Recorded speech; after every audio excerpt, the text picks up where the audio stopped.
Hello, it's Podium with myself, Rich Newman, Hannah England, and Katie Smith is back, everyone. You've won us the Euros. You're back with us. How are you feeling? I brought it home again. Yay! I'm Shattered. quite tired. I went and had my appointment at the Palace yesterday to, celebrate with everyone else who was involved and wanted to come down, and that was amazing. 65,000. I think it might have been more, if I'm honest. I think that was a bit of an estimate, but 65,000 people lining the Mall, and it was. I think you get in a little bit of a bubble when you're in a tournament. I know the players talk about it all the time, but I think being out there, you feel quite special and privileged that you're at all these moments, and then once it's opened up and shared with everyone, and you see like actual bodies there watching. I think it's the same when they say with TV audiences, like 12 million people watch, and you can't ever conceptualize that in your mind, can you, until you see those people there. And it just felt incredible. I just couldn't get the goosebumps away. I kept tearing up because for anyone who's followed women's sport or women's football for this long, to see the change, and it doesn't feel like we're ramming it down people's throats and saying, oh, isn't this incredible? Isn't it so good to see record attendances? It's just organic now. The amount of little boys and men there with Toon on their back or Russo on their back, like, it's cool to like women's football. It's cool to talk about the actual football, and it doesn't matter if you're a man or a woman. It's just England, and they've absolutely smashed it, and I'm signing off from Switzerland life now. Claim. I think I'm sure, much like you going to the Super Bowl, I'm sure this is something we're gonna hear about. I don't think I'll talk about it very often, but do pull me up on it if I do, because I might slip every now and then. There is another Grand Slam tournament coming in about a month's time, which you are going to as well. So we've got more issues to deal with later on. How's it been as a listener? Have you given us a 5-star review? Given us a follow? Oh yeah, shared with your mates. Yeah, and I bumped into friend of the pod, Chris Temple, yesterday. Excellent. I did see him, on the big stage doing the hosting. Because I was backstage, because I was interviewing the players when they got off the stage, so I actually couldn't really see very much, but all I could hear was his booming voice, and I was like, the dulcet tones. There it is.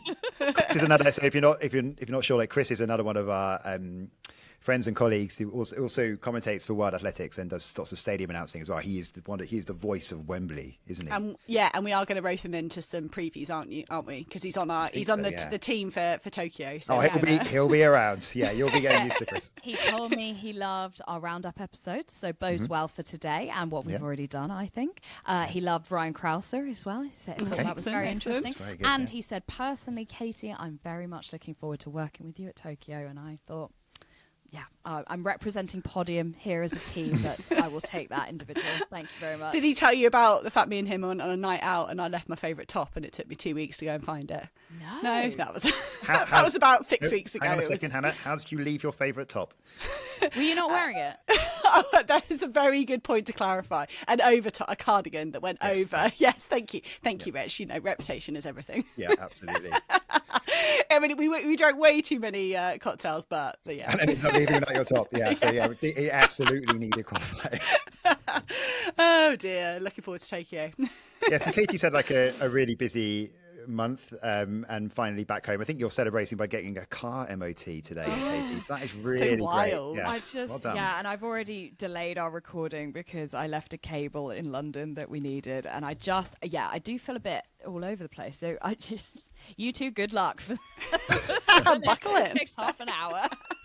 What about you, Hannah? It's been a little bit more chilled out for you this last week, I said last week when we recorded without Katie, and I'll reiterate it, like I see me and my husband, like, we work a lot in athletics. He's a coach, and like, honestly, this fortnight is all about trying to help him be the best coach he can at the British Champs. And it sounds kind of unnecessary and cliched, but like, it's so stressful for the athletes, but it is for the coaches and the people around them that support the athletes as well. And I just try and streamline things a little bit. And that's been a bit of that. It still is my focus this week. So I just relive the nerves when I get to this week. I just feel like an athlete again, just getting more and more nervous. I honestly, it's intense. And it's nerve wracking, and I'm trying to. I appreciate the fact that I'm not totally in it. I'm not on the track, but at the same time, it's a high pressure week for our community. Like I know loads of my friends coach, loads of my friends still compete. It's just that's. I'm so square, aren't I? Just athletics. No, it's no. We kind of like you can get it. And this is like the pressure that must be on the athletes this week is just huge, and everyone's got different selection criteria as well. So we're not. We're going to be previewing the UK champs. It's not quite as cut. This is my request, isn't it? As the USA. Like the yes, this is your request. Yeah, we're going to go big. This is This is the designated window from Wild Athletics for national championships. I've counted just short of 40. There are a few more coming later this month. There are a few more that have been as well. So in this episode, over the next 40 hours or so, we'll be previewing all of the... No, we're not really. But yeah, just the 1 UK... hour per nation. Did you see my face then? I was like, I was not told this. You're like, I thought I read all the prep notes. Yeah. So just to focus on the UK champs in Birmingham, and we'll throw in a bit of the US trials too. But they're sort of getting underway already as we're talking about this, so we don't want to date it too much, and we'll just touch on a few things, I think. So yeah, and one thing we were going to say with US champs, like we've got Let's Run, you've got Citius, you've got some companies doing great things on the US champs. If that's your thing, like we're not going to match the detail that they can go in and the knowledge they've got. We look forward to unpicking it afterwards, but there are a few interesting things though, aren't there, Rich? And we look at this weekend in Eugene. Yeah, we'll have a look in a bit. But let's go from proper English, Katie, to proper British UK champs in Birmingham this weekend. But actually, just to pick up on something Hannah was saying, yeah. You wanted to go so big on this. Is that partly because you feel like it doesn't get what it deserves in terms of UK champs and what it means? There is definitely a part. No, I think it does get what it deserves. Nearly. It's great championships. My big bugbear is that fans go into this weekend not understanding how people can make the team. I think that's one of my big, because I think that's where you buy in fans. That's where you hook them in, that they can understand the drama. And I think historically we've got this like perceived complicated system when actually it's okay. And I want to try and explain that and like convey that to people. Go for it. Okay. All right. Come on, let's do it. So I was actually chair of our athlete commission in Britain for a number of years, and a big part of my motivation to do that was selections. Like they can be so messy, they can be so emotive, and we did some really good work to try and streamline selections. Like ultimately, British athletics can pick who they want, like it or hate it. That's the scenario. Like they're in charge. But I think they've got like a moral duty to explain to athletes and coaches how they're going to do that, so you can empower the athletes and coaches to target that selection. And I think we've got pretty much all the way there with British athletics. Like they have taken a lot of that subjectivity out, and you can actually, the team can pick itself like after a championships. That's what happens if you have a good policy. Does that make sense? Don't let me just like monologue at you guys, because this is I will like selections is like a big passion of mine. But let's explain why it's not quite so cutthroat as the US champs though as well. So that is quite easy to explain. It's top three go through, no matter who you are, no matter what happens.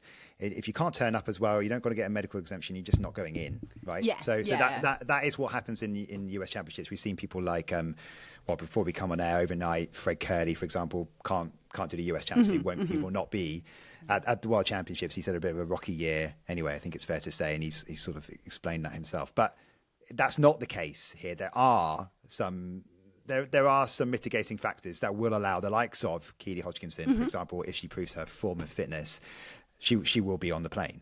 Like I'm interested from you two, from a fan point of view and a journalistic point of view, would you rather see first three across the line? No, not really. Like what? Yeah. Katie? I mean, I quite like it, first three across, because there is something so clear about it, as you've just been saying, but also there is that feeling that if you can turn up and do it there, can you then turn up and do it at a championships? I like that level of heightened stakes. What if it's not your fault though? What if you're ill? All those kind of things. But then isn't that athletics? Like it's not, you can't move the world champs by a week. No. Like you have to. We're trying to select people to perform on one day. And it does really help fans buy into it, because if the jeopardy is that high, and you look at some of the distances in some of the American ones, like the sprints, it's outrageous how many of them have the qualifying standard. and therefore you basically got a world champs before a world champs. It's like that is such an easy sell, isn't it? Yeah. And as I mean, Hannah, there will be situations where in some of these events we're going to go through them. We're not going to go through every single one because we would be here for ages, and we are just going to skip over some of the ones which are a bit more clear cut. And that is actually most of the field events, which we don't want to feel like we're skipping over it, but it is a lot more clear cut in the field events. The depth is not quite so high. There are some events though, aren't there, on the track where it will be top three will basically go to Tokyo, but there are some events as well where you're looking more at a discretionary pace +2. Can I sorry, one more question to throw into it. When you're talking about loving selection, Hannah, and wanting to simplify it and make sure people going understand, do you think all the athletes understand themselves? Because even to them, I feel like it's a little bit not super clear. Yeah, and no, and I think what we have in Britain is this hangover of bad selection decisions. That's my opinion. It's hangover of complicated selection decisions, and we're talking over the last 2 decades. And you've got coaches and athletes that are just hanging on, just kind of go, who knows? They'll do what they want, and they kind of, there's disillusion about it, which as isn't the reality. But unfortunately, like the emotions around it just cloud. People read what they want to read. They believe what they want to believe instead of actually looking at the facts. And it does really frustrate me. So I think that is, well, we put in so much work in the Athlete Commission with British Athletics to try and streamline it. And I think it, like I say, I think it is there. So let's look at this weekend. Let's look at this selection policy, this process to make the world champs. From a World Athletics point of view, you get the standard or you are ranked high enough to get an invitation. From a British Athletics perspective, it used to be they wouldn't commit to when they would accept that invitation. Now, thanks to Di Green, the 2011 world champion, writing a very impassioned letter, we now have a British Athletics standard that's a line in the sand that gives athletes that clarity when, under what circumstance their invitation will be selected. It doesn't really matter if you're in the world ranking system, but without that British Athletics standard, that's not good enough. British Athletics aren't gonna select you. So you have to the British Athletics standard plus you need to be qualified. Yeah, you need both of those. You need both of those. Yeah. So to just go back to that same question again, top 2 plus discretionary place is often the situation, but we're looking at sometimes where it really is a throwout between 5 or 6, and it really is going to be top 3 that go through basically. Yeah. So it is a bit more complicated. It is a bit more complicated, but we're going to try and take you through them. So shall we start with some field events first? Can I be boring and make one more point for you? Yeah, go on. I know, I'm sorry, guys. So you have to do the trials unless you've got a medical exemption. You have to compete at the trials, mandatory. So we know Keely Hodgkinson's got a medical exemption. We are wondering whether George Mills will have one with his broken wrist from London. Matt Hudson-Smith isn't actually on the accepted lists. So that does to me indicate he might have had an exemption. You also have to do the event you want to do at the World Champs unless you're a medalist from the last 2 champs. So that's Josh Kerr's going in the 5K, Georgia Hunter Bell going in the 800 because they have 1500 metre medals. They can then play around with other events. So that's the other sort of context to put there. You've given away a big moment for later on though, Hannah. Right there, we'll come back to it a bit later. Just to clarify that, has that always been the case that you have to be there? Because that's been the talking point before, hasn't it? Yeah, and that was I know. Rich can decide whether this stays in or not. But no, it's staying in. So it used to be you didn't have to do the champs. When I was an athlete, you didn't have to do the champs, and you would have multiple athletes hitting a standard in April, and then just dodging competition, or going to a Diamond League to earn money instead of going to the British champs. And that was bad for ticket sales. It was bad for clarity on selection because you don't have that final head-to-head on that day. So that was a big thing as the Athlete Commission. We went to British Athletics and said, your average athlete doesn't like this. They want the opportunity to have everyone in the country lined up at the same time and prove themselves. They don't want someone scarpering off and avoiding that head-to-head.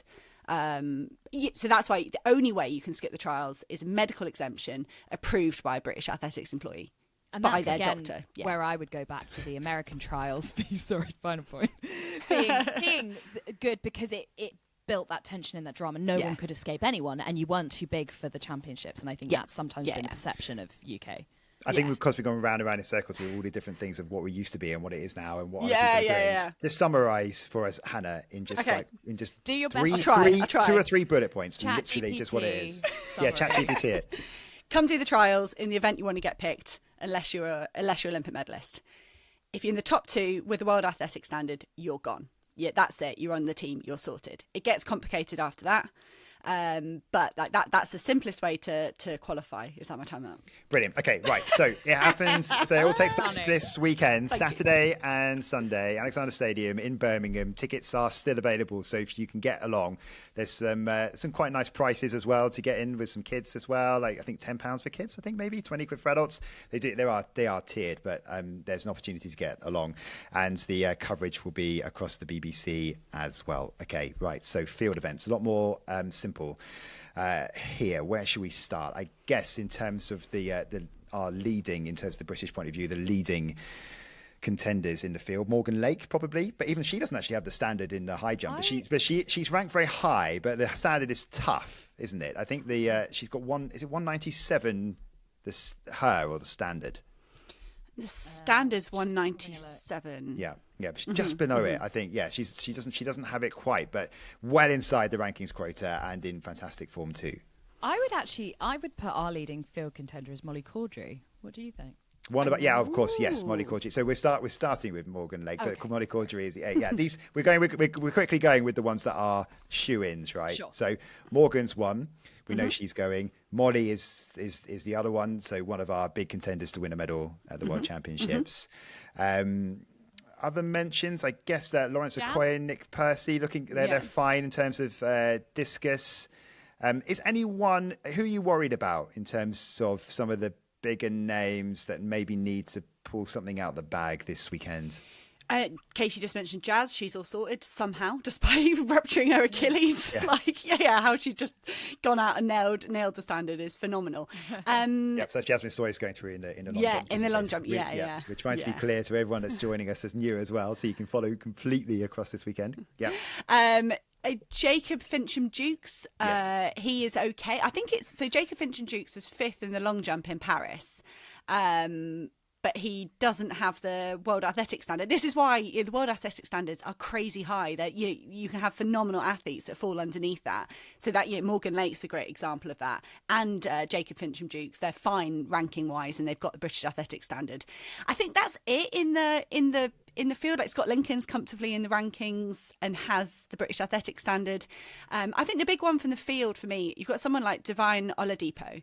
She is in the qualifying position in the rankings for the women's shot put, but she doesn't have the British Athletic Standard, and I know there's going to be a big kicking off if she doesn't make the team, and but it's there in the policy, and she's got 3 weeks to try and improve her ranking, try and improve that distance to match her ranking, but at the moment she isn't selectable. And Hannah's made the most Hannah England spreadsheet for us to just help. Like it's just really cool to have it so clearly printed out. But I'll make a book from your spreadsheet. It's saying she needs a 68 centimetre PB, right? Yeah, which is obviously pretty massive. Yeah. But I think that's where some fans would get confused. They say, well, Oladipo's got an invitation, Nick Percy's got an invitation in the discus. What's the difference? Why is one going? Why is the other not? Or has Nick Percy got the World Athletic Standard? He's got the World Athletic Standard. Okay, all right. Morgan Lake's there on an invitation. Why is she getting picked when Oladipo's not? And the clarity there from the policy is that line in the sand from British Athletics to say that Divine Oladipo, unfortunately, isn't throwing further enough at the moment for British Athletics to justify selecting her invitation, in their opinion. Yeah, and you look at that, and because you look at the height, you have to look at the competition as a whole as well from the global point of view. So from Morgan's point of view, Morgan Lake's point of view in the high jump, only 8, I think, have the qualifying standard. Mm-hmm. So I mean, that's not going to be enough for a competition. So that's where you can sort of start to understand why it starts to get widened out, world rankings and all that kind of stuff as well. Okay, right. Let's move over to the track then. And we are going to do it in a very sensible order. We're going to go up the distances as we go, and we will just skip over some of the ones which are a little bit more straightforward, because it makes sense to do that, and we don't want you all to get bored of us going through just names and lists. So let's start with the 100 meters, and in terms of the women's point of view, that's pretty straightforward, especially because Imani Lansico's out now, injured for the rest of the season. So it kind of picks itself, doesn't it? We've got Dina Masher-Smith, Darren Eater, and Amy Hunt, and anything else would be a bit of a shock, really. Yeah, in the absolutely. men's competition, it's a lot more competitive, right? So the standards is 10 seconds flat. 4 Brits have it. this is where, so you can see now where it gets complicated, right? Only 3 can go, unless there are events where there are wild cards because they're a world champion. This is where it gets exciting, right? So we're starting right with some drama. Yes. Zano Hughes, Eugene Amadozzi, Romo Glaive, they all have it. So does Louis Hinchcliffe. But the problem is that he's not been in any type of form because he's had a disrupted season, because his season opener, I think, is when he had a hamstring issue or maybe something like that, right? So he's only just been building back.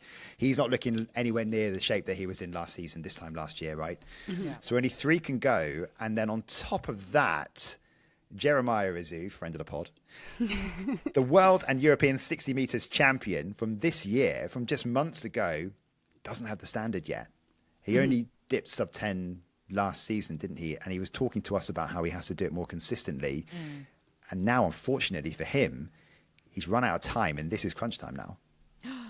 This is what we live for. Sorry, go, Katie. No, well, and then the question is, can he do it? And that's what I like. That's why I go to these sorts of things, because it's important to see that they can step up in these moments. And it's kind of bonkers, isn't it, that a world and European indoor champion might not make the British team just off the basis of that. I suppose that is over 60. Well, on top of that, Katie, he could win it. He could win in 10:01. And he could win ahead of all those guys who've already got the World Athletics standard. But he's not going to go. No. Oh, that. So he could be British champion. He could be world European indoor champion. Excuse me. Okay, Hannah, go on. Sorry. Unless he goes and hits the time in the next 3 weeks. Oh yes, of course. Right. So that's Yes. then the pressure's on you. Yes, absolutely. Yeah. Okay. But then he's still under pressure to try and get the standard at that point. Yes, I think there will be a number of athletes that we don't know what the conditions are going to be like in Birmingham this weekend. Hopefully better than we've had in Manchester for the last few years. But yeah, if you've come in that top 2 without a World Athletic Standard, you buy yourself another 3 weeks to chase it. Yeah. So that is the only. It is. 24th of August is the cutoff. Yeah. That's the key date. So hang on, can we just create a hypothetical scenario here? Just to make it do it, and I will solve it for you. Thank you. So men's 100 final this Saturday night, 7:20. I was just looking at the schedule. Jeremiah Rizou wins in 10:01. Yeah. Zano Hughes comes second, and Louis Hinchcliffe comes third. Yeah. And they both have the World Athletics standard. And say Romo Glaive comes in after that. So and then Jeremiah Rizou doesn't get the world standard in the 3 weeks. Just break that down for us. Well, Zano Hughes is fine. He's in second. He's automatically selected. If it passes down, so unwittingly you've created the perfect scenario, because 10:01 is underneath the British Athletic Standard, but World Athletic Standard trumps World Athletic Standard trumps British Athletic Standard and an invitation. So in that scenario, and does it trump a win? Does that trump being British champion? Yeah. World Athletic Standard in this scenario trumps everything. So you would take the athletes in second, third, and fourth with the World Athletic Standard. I mean, that is a good clarification, though, because we're going to keep a working way through. Hold that thought. Scenarios. Because I'm doing radio commentary this weekend, I might just be voice noting Hannah the entire time. Like, can you just chat GPT that for me? Really. I'm in the other side of the stadium chasing my toddler around. Do like semaphore signals to me. Yeah, I'll send like lights. I'll have some flares. Be like, Azu. Right, let's go straight over to the 200 meters Sorry, Rich, it's much more simple actually in the men's side for the 200, because again, Zano Hughes is the guy. Yeah. I think that Toby Harris has the British Athletics qualifier, because looking at his Thalasta Paya times, it looks right, but on the World Athletics website, not the case. Doesn't seem to have a world ranking at the moment. So that's that's kind of a quizzical one. I don't really know what's going on with that one. The women's side. So then we talk about how it's a lot more straightforward in the women's 100. It's a lot more complicated in the women's 2. Same 3 again. Dina Masher-Smith, Daranita, Amy Hunt. But then you throw in Success Erdogan, who's having a breakthrough year, right? What she did at the World Relays on that anchor leg. It's like, I think, shout out to Chris Temple again. I think it was his favourite moment of the World Relays, which he was covering out in China. And also only recently become European under-23 champion over this distance in the 200 metres. And then you've got the experience as well of Bianca Williams, who could easily put herself into the mix. So when you look at those guys, Bianca Williams, Success Erdogan have to hit the world athletic standard. There is no other way they're going because there's 3 athletes with the standard. So they will always get trumped. But again, even if, the same situation that we're talking about with Jeremiah Azu, they still have time. They do have time. Yeah. But it's I think they'd have to do something very special. But they would have to they'd have to finish in the top 2, Bianca Williams or Success Erdogan, and then go and get the standard. Should we do some predictions as well? I mean, I know. Yeah, we should be doing that. We should be throwing this in as well. So, well, going back to the men's then, which of those 3 go?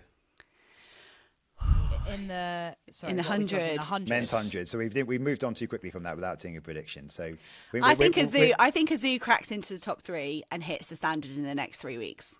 Okay. I think Zana Hughes wins. I like that. Yeah, I back Azu to I back him to get in the top 3. I think Hughes would be my strongest one for the winner, and then Glaive.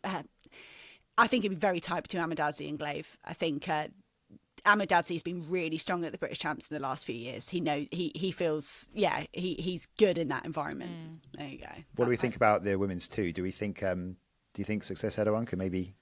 Is it too soon for her? Maybe.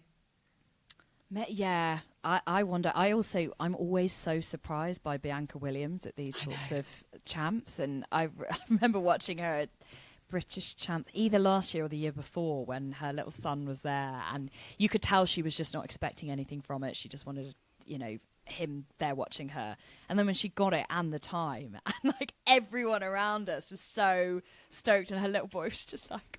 He just was like beside himself because didn't really understand what was going on, but everyone was so happy. And I just think she is the kind of surprise peaker in those situations. I wouldn't be surprised if she, I don't know if she gets the standard, but I think she might do quite well in the race. Okay.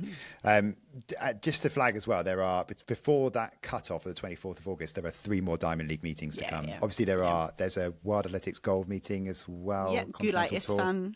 Memorial.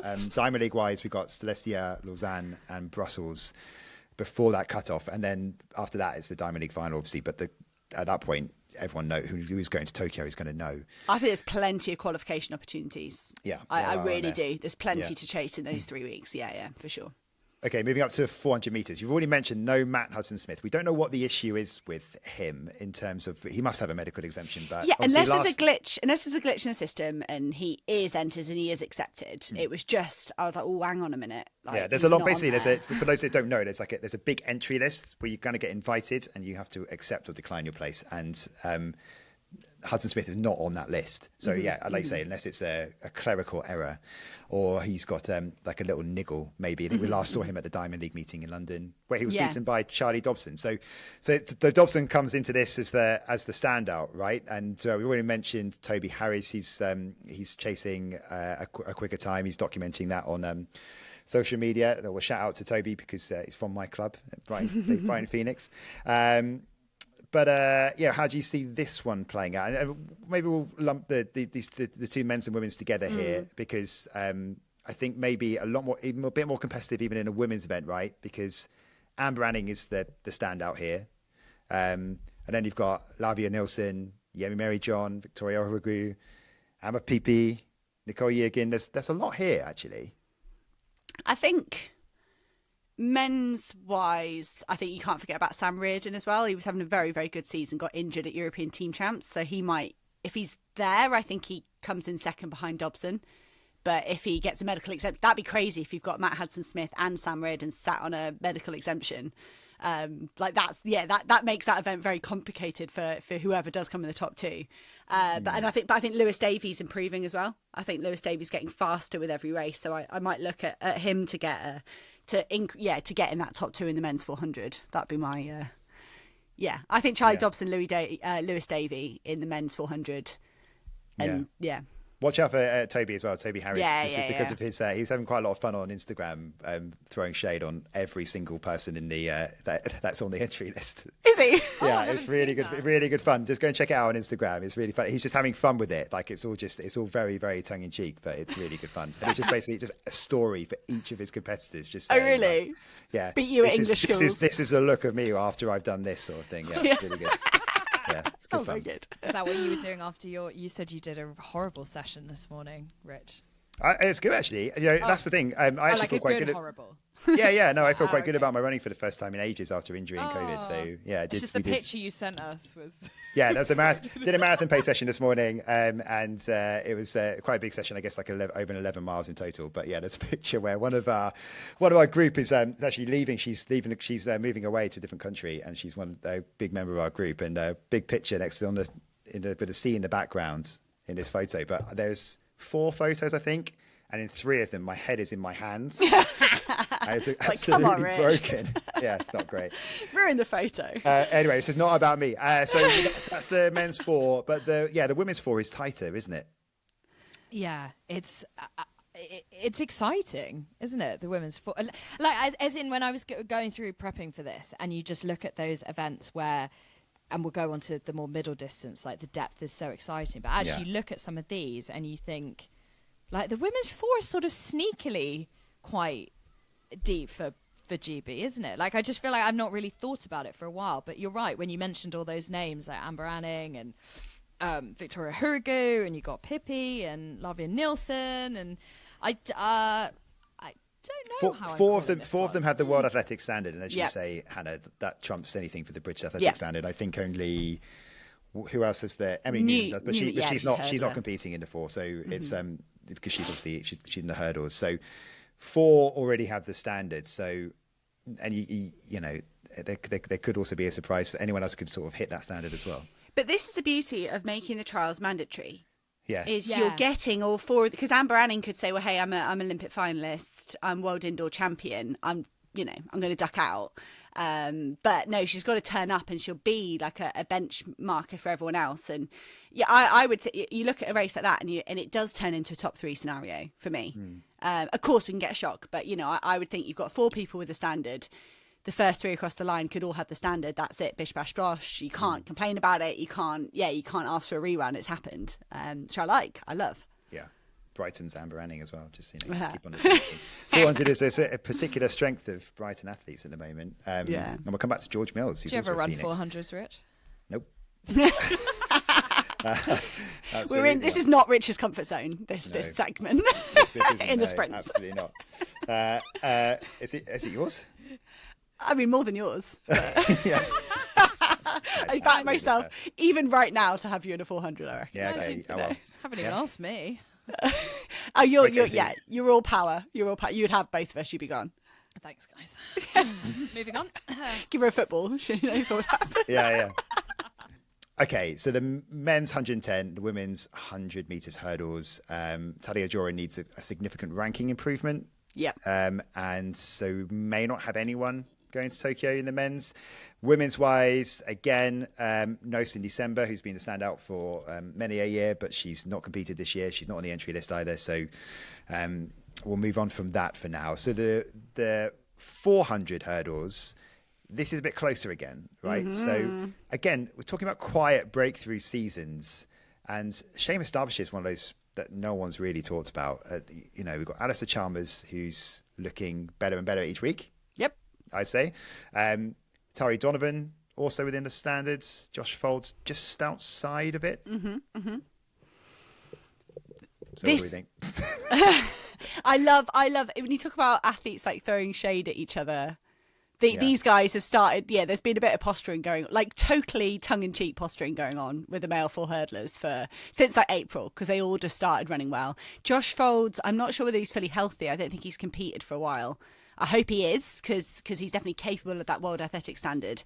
But if he's not, I think we could see those 3 with the standard kind of control it. Tyree Donovan was pretty impressive in London, but he got DQ'd initially for hooking, like when you go around the side of a hurdle instead of over it, and then got reinstated. And that's the sort of thing like that would be the drama we don't need. Didn't Chalmers got DQ'd for a false start last year, didn't he? And then reinstated. So I think there's going to be drama. There's going to be drama over the last couple of flights in terms of competitiveness, if there's not been some drama already. Mm-hmm. I'm pretty open and shut that it's Emily Newnham and Lena Nielsen who should go in the it's a big gap behind event. those 2 at the moment. Okay, let's move on to some of the more endurance events, because this is where there's a lot to talk about, right? And this is where we're going to be focusing a lot of our discussion, I think, and we've got a lot to get through. So we just need to keep on just hammering through in a good way. So obviously starting with the 800s, let's go with the women's first, okay? Because no comeback here yet for Keely Hodgkinson. She still hasn't competed this season, but we know that she's coming back at Silesia Diamond League.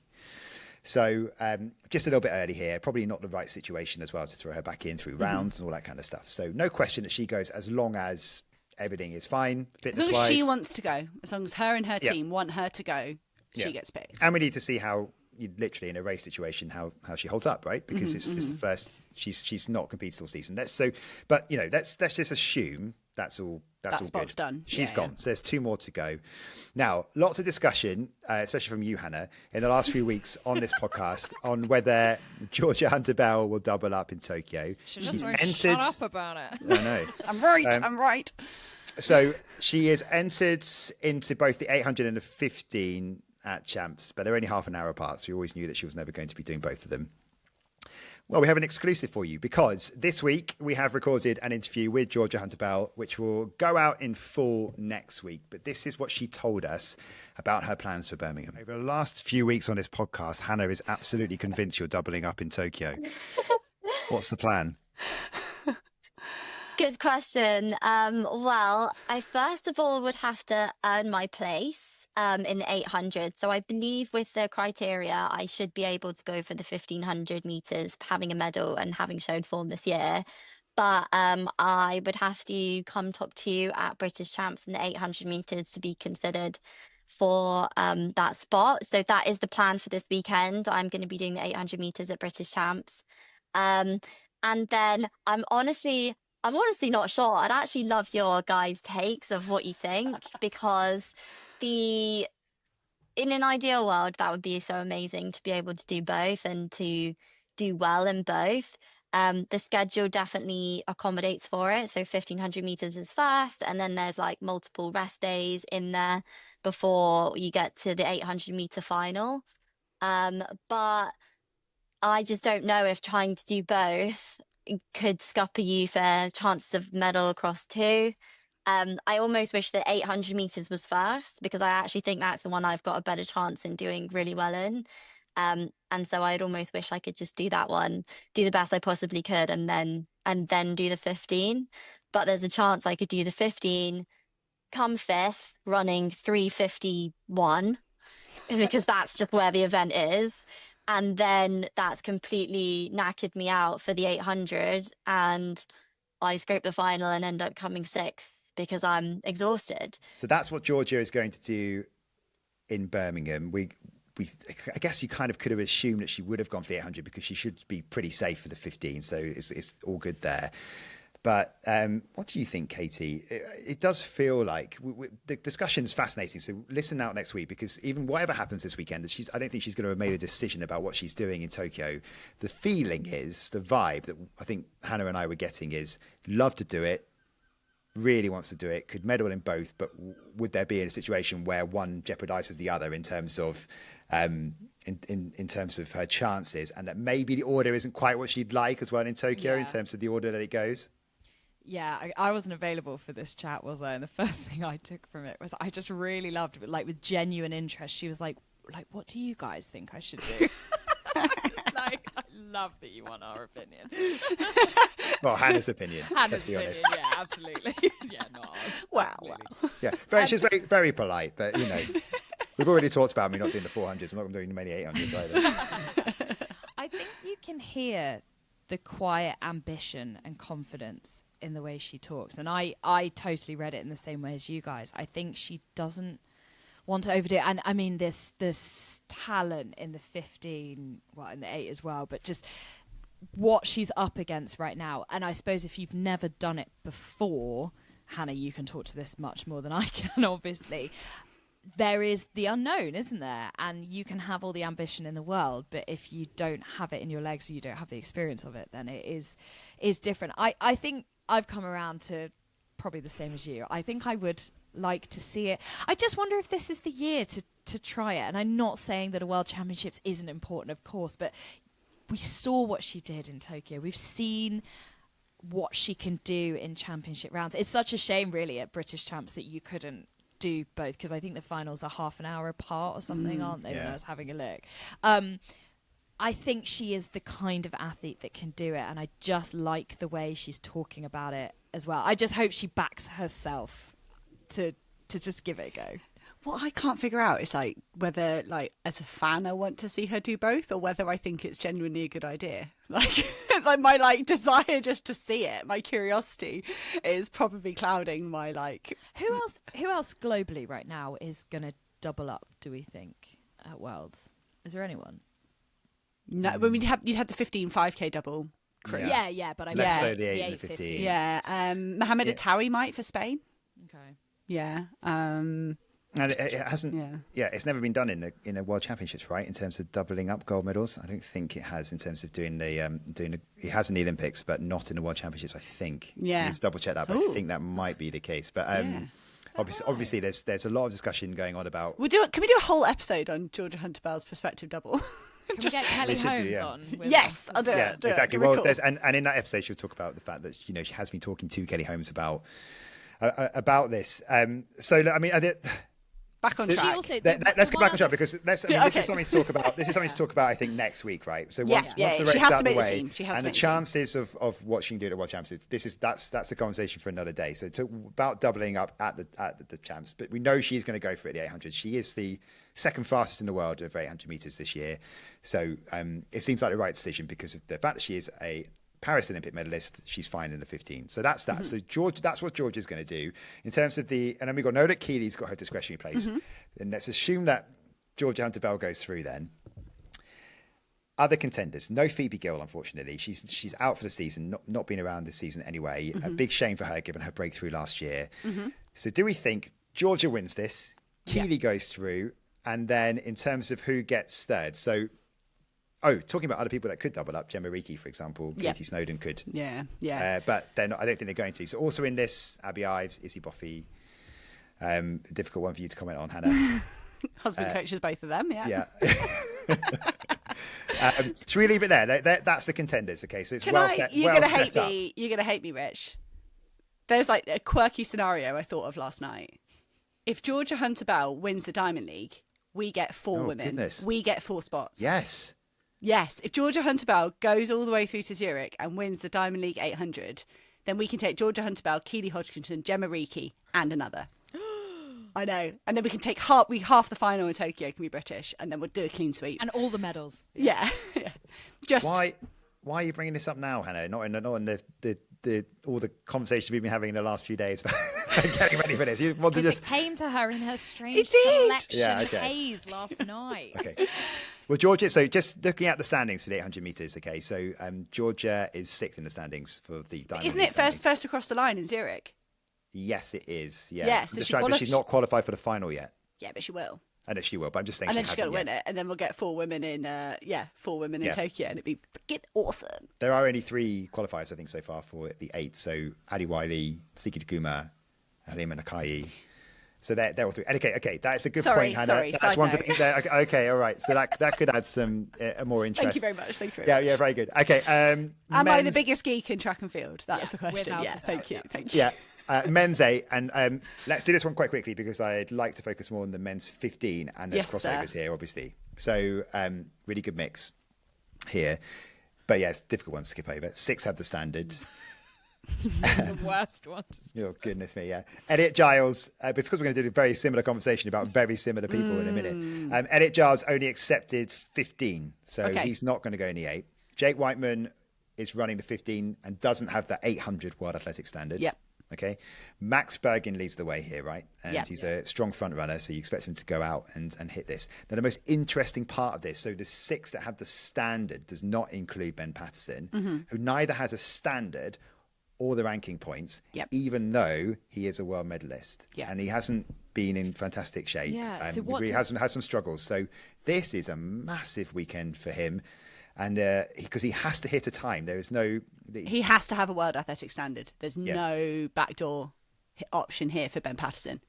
He's got Not to... if he had the British standard and the No, fact because that 6 Not have enough, the, 'cause because too 6 have the many- World Athletic Standard. Yeah. 6 of them have it. gosh. Yeah. This So is that's real- like I mean- it's like Jeremiah Azu. It doesn't matter if he wins Yeah. if he wins the trial. If he doesn't gonna- get the standard, he's Again, there are more down. chances to do it, but like it's Yeah.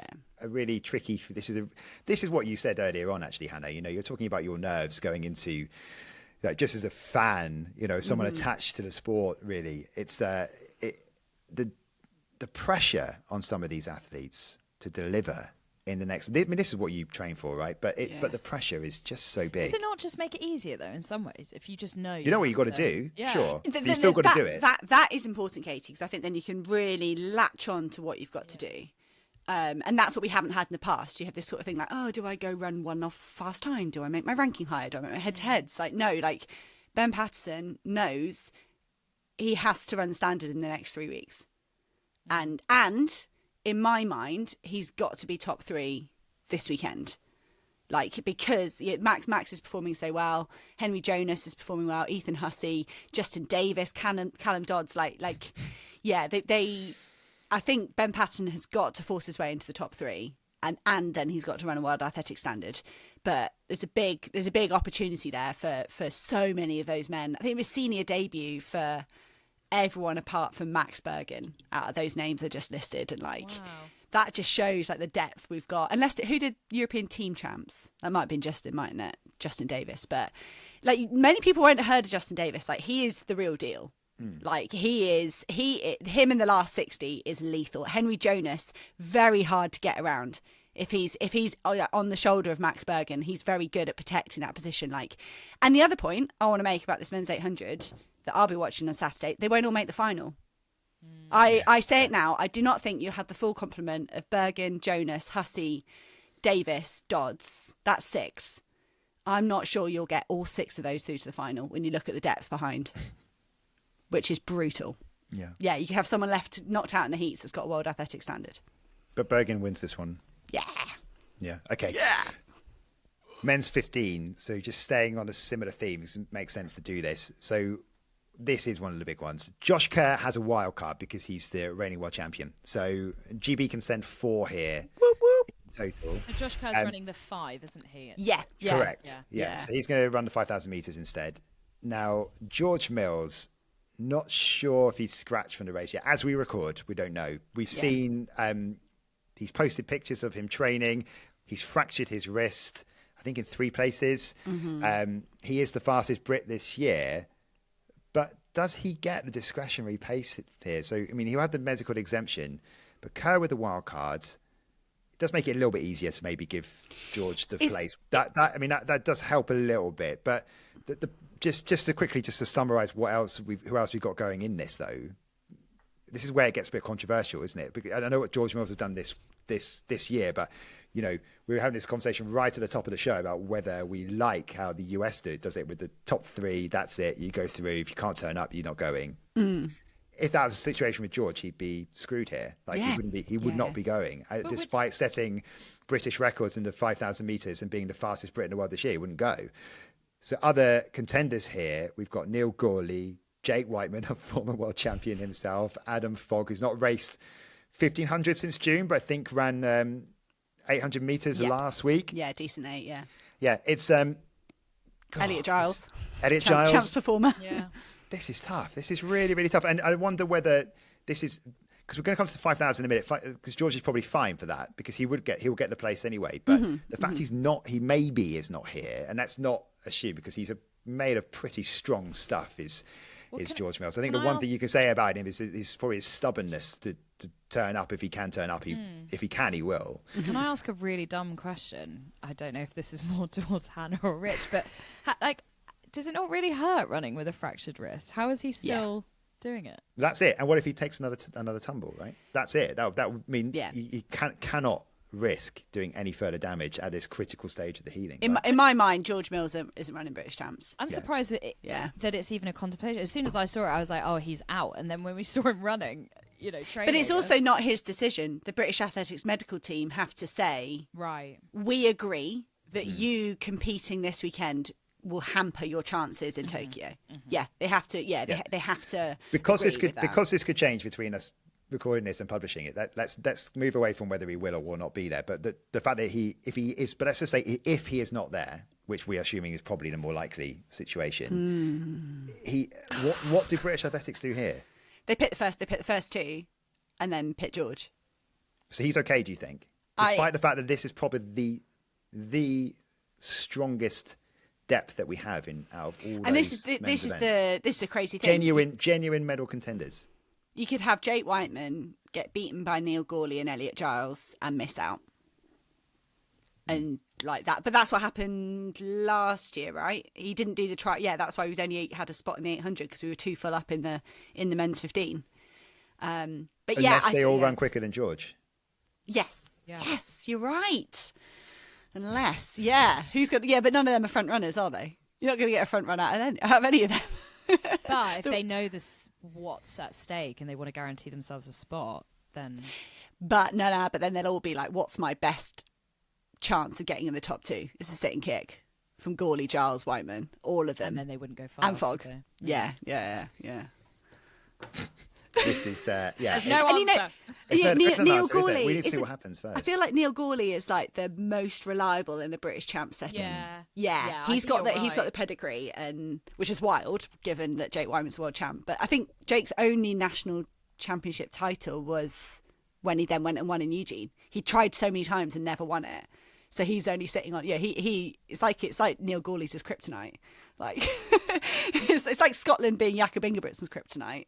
And then you got like, So when you talk about pressure on athletes, Rich, like those guys aren't sleeping this week, are they? No. And in the women's event, as we've already said, so Georgia Hunter-Bell is skipping the 15, and she'll be fine. So she'll go through. So two more left. Gemma Reekie is the second fastest this year. She's the only other Brit under 4 minutes this season. Is it too soon for Laura Muir? She's only just made her return from injury. Once upon a time, this event, Laura Muir, discretionary spot, it's yours. Not going to be the case this time because Georgia's going to have it instead. Maybe a little bit too soon for her based on what you saw in London? I think Laura Muir will be okay because I think the other athletes are struggling. Okay, so you've got Katie Snowden third in terms of the British Times this season. Then you've got Reve Walcott-Nolan, Erin Wallace. Questionable about what Melissa Courtney-Bryant does, but probably goes in the 5, right? So she's not raced for a long time. Melissa Courtney-Bryant, like she's one to watch as well. Yeah, I think whether she'll make a start line and which one it will be. I think Reve and Erin have been very, very reliable in the 402s. And I think Laura's going to have to have moved on from what she's done in the last couple of weeks, but I think she might. I think she might have done enough to be right there with Reve, Walcott-Nolan and Erin in the 402s. So it's going to be very competitive, but I think, if everyone was on tip-top shape, I think there was no way Laura Muir would be hacking into those top 2 spots. And Katie Snowden as well. She's had a slightly quiet season. I don't know. It's super close. Yeah. Melissa Courtney-Bryant's an interesting one, isn't she? It's looking at her social media and no posts since the start of July, so it's very quiet. It's gone very quiet from her. She ran the 5K time really early on. She had a great indoor season, and then picked up an injury. Then ran the 5K time, and then has disappeared again. Like she's unfortunately very injury prone, but has a history of coming out and dropping a bomb. Like she doesn't need. But unfortunately as well for her, I remember her talking about it in the indoor season. She was talking about how the 3,000 meters is her distance. Like that is that she's dead. She's dead between the 15 and the 5,000. She knows that her sweet spot is the 3,000. And unfortunately for her, that's not a discipline at world and Olympic level. So it is quite difficult to sort of find which is her stronger one outdoors. All right. Okay. So let's just wrap up the Go on. I want Katie to commit to that women's 15. What's going to happen?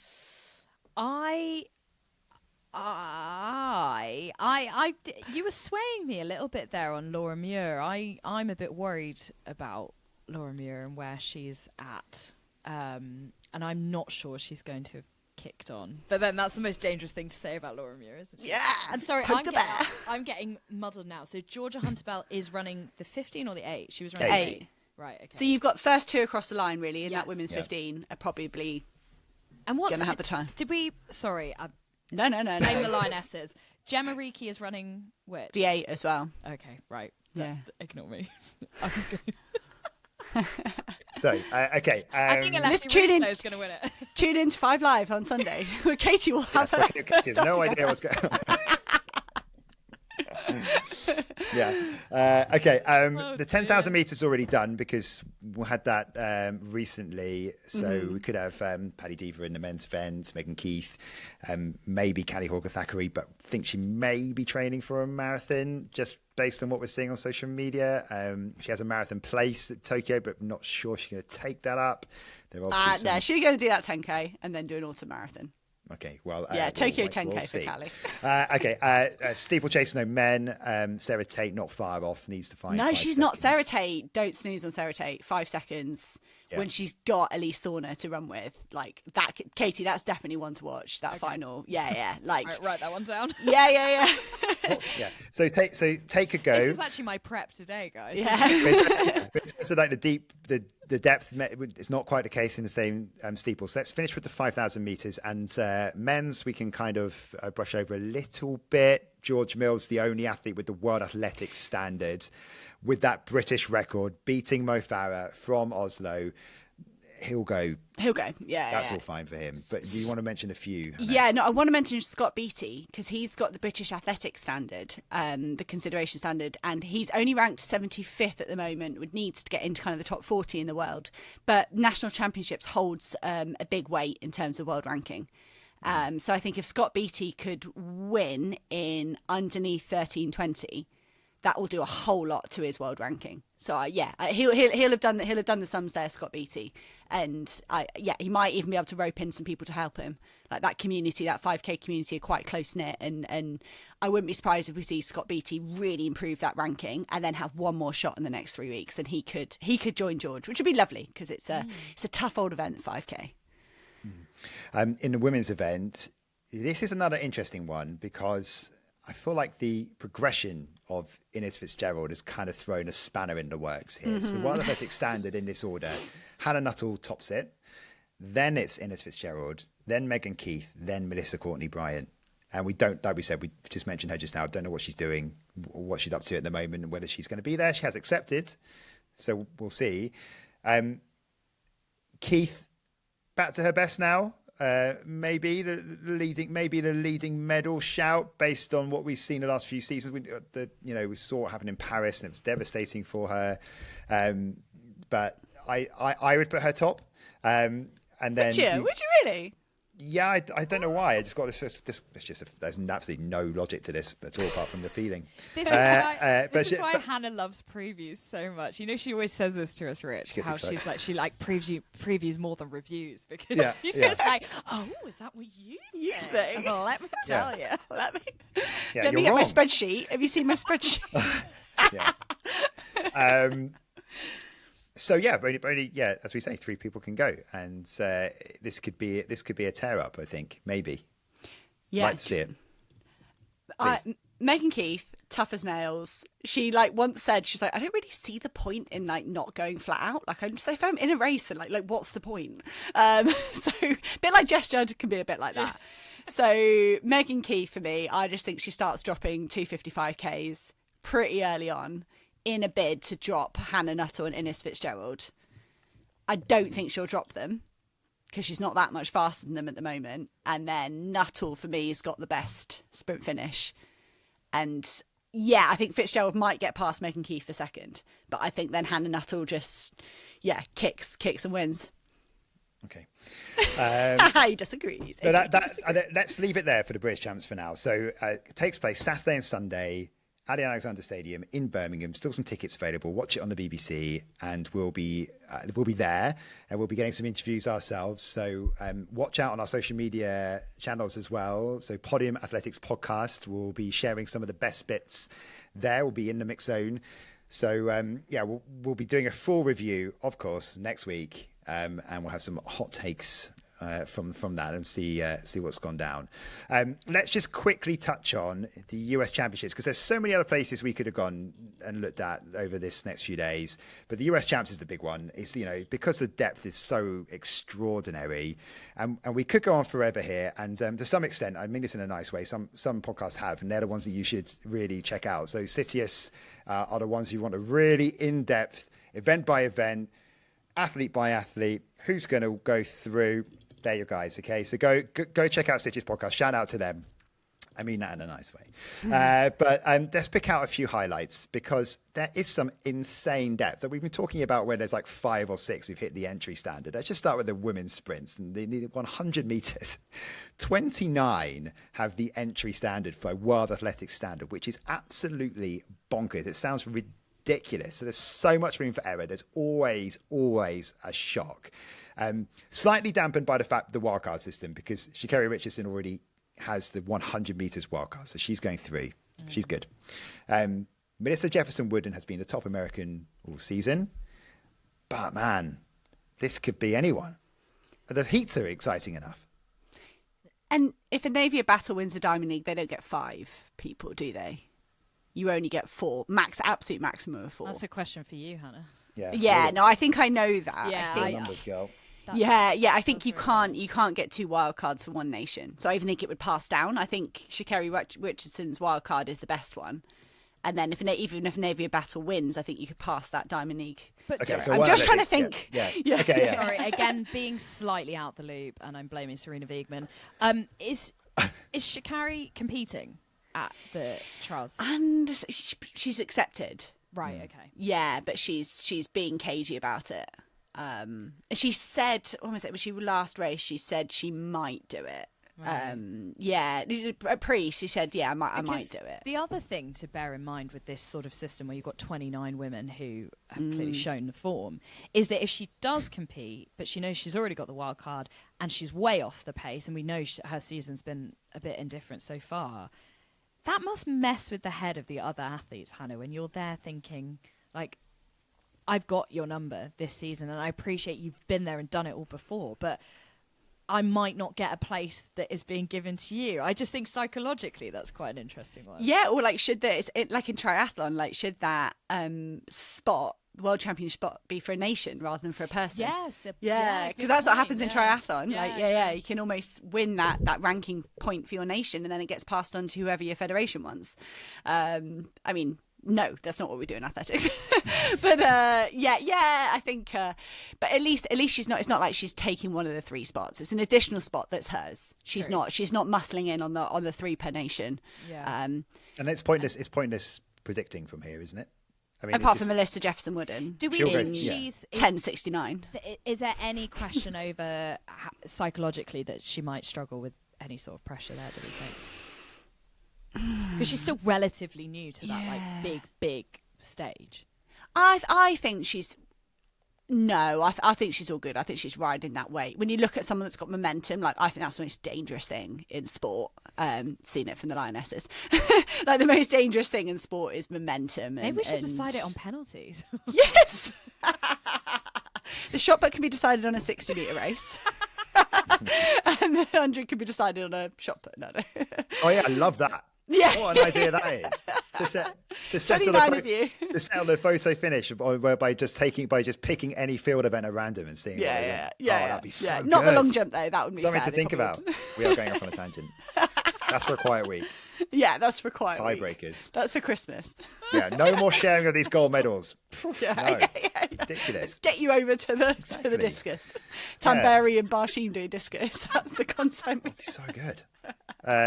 Look. Okay, look. Like we said, we're not doing. Can't pick between 29 of them. We're not doing a full US Champs preview, so I just want to quickly skip over some of the points, but there are some big bits. Okay, so in terms of the men's sprints, Lyles again has a bye in the 100 and the 200. He's the double champion, so he's only racing the 200 in Eugene. Christian Coleman has some work to do to get in the 100. He's not looked great talking about Sha'Carri and talking about Christian Coleman, the partners. They're in a similar situation in terms of form this season, but they usually can get the job done. No Fred Kelly, he's withdrawn. Yep. Women's 4, this has been the most talked about, I think, leading up to the US Champs. So Sydney McLaughlin-Lavroni only going for the 400 flat So no head-to-head coming up with Femke Bol in Tokyo, which is a real shame Yeah, from a neutral point of do view. that. It really is, isn't it? Because we don't, because we also talk about, I don't want to get too down on Sydney McLaughlin-Levrone here, but it's always been this criticism of her not seeing her enough racing. This season we have seen her racing because of Grand Slam track, but we're not getting the head-to-head. So we're not getting the head-to-heads with Bol. So we're not going to get it again in Tokyo, which is a real shame. So obviously she has to finish in the top 3 here, or one of the best athletes in the world across any event will not be going. 8 have the standard, led by Sydney, Anna Cockerell, Jasmine Jones after that. The best thing to come out of McLaughlin-Levrone going into the 4 flat is that Mohammed could finish her career at World Championships and win a medal. And that makes it okay for me. That makes it palatable that we're going to have to wait another year to get a reinstalment of the Bol versus McLaughlin-Levrone saga. Is there any risk here at all, though? I mean, it's the big talking point, but is there actually any risk that Sydney McLaughlin-Levrone does not go through? No, I think she's good. I think I think it's going to be really interesting with Isabella Whittaker. Yeah, whether she's got anything left in the tank, like she's had a busy old year, like whether she can find another level. But yeah, with McLaughlin-Levrone in the 48s, I mean, Alexis Holmes hasn't looked that good since indoors. Like she might just be judging it perfectly and be coming out again for a big hit at the US champs. But no, I think McLaughlin-Levrone is safe there, and I just don't understand why you do all that training all year to get your 4 hurdles up to scratch. Like if you weren't going to do it, then give yourself an easier year and back off. Yeah. It's a hard event to train for, but hey, no, there's a master plan, I'm sure. Yeah, it's a real shame. I guess World Athletics as well would be desperate to have seen that as well, right? In Tokyo. So that's, it's a shame. Just to pick out some other bits then, Americans make up 6 of the top 10 fastest in the world in the women's 100 metres hurdles. So that's a tough one to call. Masai Russell leads the way, but a big name could and maybe will miss out there. In the women's 8, Athingmo Nikolaev watch, because doesn't have the standard yet in what's been a pretty nightmare 13 14 months since the Olympic trials for her. Addie Wiley leads the way there. Nikki Hiltz needs a big effort as well. Do we want to Are they entered in stick on both? that? I think so, yeah. Hiltz entered. So there you go. There's someone else that might do both. Maybe. I need to double check that, but they're capable. Yeah, capable of qualifying both. Yeah, so they are. Interesting, but Shall I keep on skipping along because no, you're right. Well, RJ Wilson's one for me in that women's 8. Okay. Like similar to Mohammed, if you could get RJ Wilson back on a US team, I'd be there for that. I'll get a t-shirt printed or something. Yeah, and I'm nervous for Athingmo. I just don't think we've seen enough of her, and what we have seen has been so sporadic and random. And then you've got obviously what happened previously at trials. I don't know. So strange, isn't it? Because if you take this conversation back to last year, a couple of years ago, and talking about the women's 8 being so strong with it is so strong, just it really is. But the 3 at that point was all about Keeley, Athingmo, Mary Moore, and for one reason or another, form or fitness wise, it's just that's completely turned on its head. And this is why, going back to this conversation with Georgia again, which we'll come to at that point. This is why she's so tempted to go for the 8, because of the gap that's been left for her to maybe fill. But that women's 8 team is, if in the US, is mad, and I think whoever makes that team will make the final. Okay. And it could be names that people don't know, but they will. Yeah, that'd be good. Men's 15. Although 9 have the standard, you've got the Olympic champion Cole Hocker there. He's playing this amazing peaking game that we've spoken about before, where he just seems to be so good at doing it. I mean, in a good way. That sounded bad, didn't it? He can peak at the right time to win a medal. But although 9 have the standard, I can't really see past Hocker, Yara Naguse, and Hobbs Kessler. There are some big. Jonah Koech is the one, of course. Because of that Diamond League meeting he won in May as well. That was pretty special. But then, I think it was all these, I was reading, obviously, all this content, like we've been saying, Citius with their audio content, let's run with all their written stuff. Koech's coach has said he had a hamstring strain, so that's why he's not doing the 8. And that's just, there's no wiggle room. I don't know, I don't think right now for those endurance men's teams, you can make it if you've had some disruptions. That's my worry. Just an honourable mention, men's and women's shot put. Ryan Krause has the wild card. We've spoken to him. He's told us that he's going to be in Tokyo. 5 more have the standard. Great depth there, even stronger in women's, where 10 have the standard. And Chase Jackson has a bye there. Also this weekend then, just short of 40 national championships going on throughout the weekend, including France, Germany, Italy, Canada. So any standout performances, any shocks, we'll bring it all to you next week. Just a few bits of other business. Just to wrap up. Before you move on from just one honourable mention, the guy who's going to be most happy with his wild card right now will be Grant Holloway. Because that men's hurdles is just so competitive to be able to. I mean, Ryan Krause are pleased because he wants to come back at his own timeline, but Holloway to go, whew, I do not have to face Trey Cunningham, Cordell Tinch, Daniel Roberts, and the rest of them. Before we go, a bit of other business, really, so some news headlines, really, just to make sure that, just in case you've missed them. Ailish McColgan confirmed for the Great North Run. We thought that might be the case. Her mum, Liz, won it 3 times. McColgan won, I don't know if you remember the sprint finish last year. It was incredible. Yeah, but McColgan savage. only finished 5th, and Marion Guti Cooper won it in the end. And Ailish also finished 2nd behind Helena Beery in 2021, which isn't a bad athlete to finish behind, is it, when you're finishing behind a Beery? So McColgan confirmed for the Great North Run. That's her next assignment. In terms of the team selections for the World Championships, Ethiopia have named their team. No Gudat Segay in the 1,500 metres. She's going to double in the 5 and the 10 instead. Binyam Mihari only on the 5,000 team, even though he's the best in the world this year. Binyam Mihari only in the 5,000 team, even though he has the best time in the 10,000 this year. He's only a reserve, so it shows the incredible depth. And just to finish off, Sebastian Sarway is going to headline the men's elite field in Berlin. And conversation for another day, but maybe a world record incoming there. Needs to find exactly a minute and a half to equal Kelvin Kiptum's 2 hours and 35 seconds. Others in that field, including Mikasa Mingesha and Gabriel Gay. So one to preview That road in season the coming week. That road season's coming, isn't it? It's coming for us. I'm loving the extended track season. I love as much track action as we can get, but I keep thinking, oh, blimey, it's when people are going to be in those builds for those big marathons. And it's going to be great to see. Right. Should we leave it there? That's enough, isn't it? I think that's enough. Have we missed anything? Yes, of course we have. We missed loads. We apologise to anyone out there that went, hang on a minute, I think I'm going to run a 17-second PB and improve my ranking by 100 spots. Good luck to you. We will be rooting for you. Any final thoughts, Katie? Just that I'd absolutely smash both of you in a 400 metres, and I have no Claim reason against it. Sunday afternoon, Alexander Stadium. I'll call the right person. We'll get on the track. Right, give us a follow. Podium Athletics podcast on Instagram. We'll be at the UK Athletics Championships this weekend, so we'll be bringing you some content from that and a full review on what happened next week. Give us a follow. Leave a 5-star review if you like this, please. It gives us, it really helps us out. Such a young podcast, it helps us grow. But for now, thank you for your company, and we'll speak next week.